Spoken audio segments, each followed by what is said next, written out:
తెలుగుదేశం జనసేన గెలుపు ఎవ్వరు ఆపలేరు. గెలుపు మనదే. మీకు ఒక భరోసా ఇవ్వడానికి వచ్చా.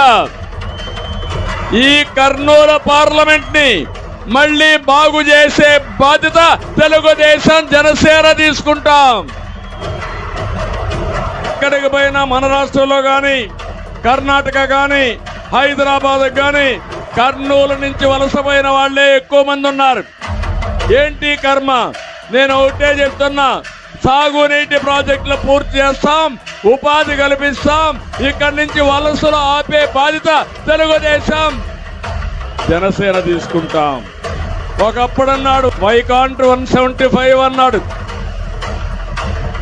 ఇప్పుడు నిన్న మొన్న కూడా చూస్తున్నారు, అన్ని గెలుస్తానంటున్నాడు. కుప్పం నుంచి ఇచ్చాపురం వరకు. కాదు, నేను సవాలు విసురుతున్నా. ఈ పత్తికొండలో కాసుకోమనంటున్నా. నీ పులివెందల ముందు గెలువు, తర్వాత నేను చూస్తానని చెప్పే సవాలు విసురుతున్నా.